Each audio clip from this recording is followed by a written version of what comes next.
নির্বাচন রাজ্য বাঁচানো নির্বাচন, এই নির্বাচন শুভেন্দু অধিকারীকে আশীর্বাদ দেওয়ার নির্বাচন। 2021 সালে আপনারা মুখ্যমন্ত্রীকে হারিয়ে আমাকে জিতিয়েছিলেন। এবারে বিজেপি সরকার আসছে, সবাই জেনে গেছে, কারণ ভোটার তালিকায় মৃত নাম নাই, মমতার ভোট নাই। ভোটার তালিকায় ভুয়াদের নাম নাই, মমতার ভোট নাই। ভোটার তালিকায় বাংলাদেশের মুসলমানদের নাম নাই, তৃণমূলের জেতার কোন সুযোগ নাই। 15 বছর চোরকে দিলেন, 34 বছর বাম, 5টা বছর রামকে দেওয়ার বিনম্র আবেদন জানালাম। দেখুন না রাম কেমন রাখে রাজ্যবাসীকে। ওকে বলেছি চাকরি দেব, পরিযায়ী শ্রমিকদের বাড়িতে ফেরাবো। আমার কথা না, মোদীজির কথা। 21টা রাজ্য তার কথাই চলে।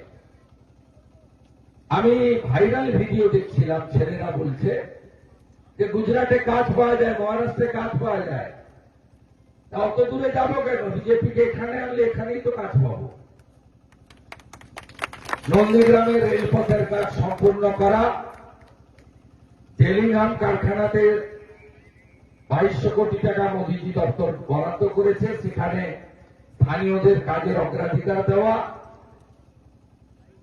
এবং মমতা ব্যানার্জি যতগুলো মিথ্যা কথা গোকুল নগর অঞ্চলের জন্য বলে গেছেন, 1 থেকে 12 সরকারি রেসিডেন্সিয়াল স্কুল করার কথা বলেছিলেন। কবে? 2012 সালে 14 মার্চ নন্দীগ্রাম সীতানন্দ কলেজের মাঠে বর্ষতা বিরোধী সংগ্রামের বর্ষপূর্তিতে কৃষক দিবসে শহীদ স্মারক নির্মাণের কথা বলে গেছিলেন, পার্ক বানানোর কথা বলে গেছিলেন, যাতে দোফসলি চাষ হয় তার কথা বলে গেছিলেন। একটা কাজও করেনি। গত 5 বছর তার টাকা পাওয়া যায়নি। আমি যেটুকু সামান্য টাকা পেয়েছি এমএলএ ল্যাডে 17টা অঞ্চল উন্নয়নতে পান্তা ফরয়, আমি সে টাকাতে উন্নয়ন করার চেষ্টা করেছি, বই ছাপিয়ে বলে দিয়েছি। আমি বিপদে আপদে পাশে থাকার চেষ্টা করেছি, এবং 2021 সালের পরে হিন্দুদের উপর যে অত্যাচার হয়েছে, আমি পাশে দাঁড়া দেবব্রত মাইতির খুন, রথিবালা আড়ির খুন, তাদের বাড়ির লোকেরা যাতে মোটা কাপড়, মোটা ডাল ভাত খেয়ে বেঁচে থাকতে পারে তার ব্যবস্থাও আমি করেছি। প্রত্যেকটা হিন্দু আক্রান্ত হিন্দু। 2021 সালে জানুয়ারি মাসে 150 মোটরসাইকেলে 450 জন জিহাদি তেখালি বাজারে এসে বাড়িতে হিন্দুদের দোকান লুট করেছিল, 3টে বাড়িতে। আপনারা ভুলে যাননি। আমি আপনাদের বলবো, এই লড়াই কোন ব্যক্তির লড়াই নয়, এই লড়াই তুলসী মঞ্চের সম্মান।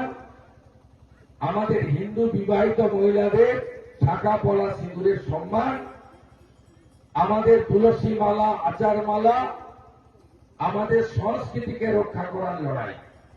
3000 টাকা মায়েদের অ্যাকাউন্টে ঢুকবে 1 জুন থেকে, বার্ধক্য ভাতা 2000 হবে, বেকাররা 3000 টাকা করে ভাতা পাবে যতক্ষণে চাকরি পান। সরকারি স্কুলকে প্রাইভেট স্কুলের মতো তৈরি করবে ভারতীয় জনতা পার্টি। 3100 টাকা ধান কিনবে মাঠ থেকে। আর আমি চেষ্টা করে এশিয়ান ডেভেলপমেন্ট ব্যাংকের টাকাতে জল এনেছিলাম, পাইপগুলো পড়ে আছে। হরিপুর ফার্মে দেখবেন, খোলপুকুর বাজার পেরিয়ে গেলে বাম সাইডে দেখবেন এত পাইপ পড়ে আছে। এই হিংসুক মমতা ব্যানার্জি নন্দীগ্রামের লোককে জল খেতে দিতে চায় না, পাইপগুলো পাল্টে দেয়নি। 23 তারিখে শিক্ষা দিন, পদ্ম ফুলে 1 নম্বর বোতাম টিপে আপনাদের বন্ধু শুভেন্দুকে নির্বাচিত করবেন। এই আবেদন রেখে গরমে আর কষ্ট দেব না।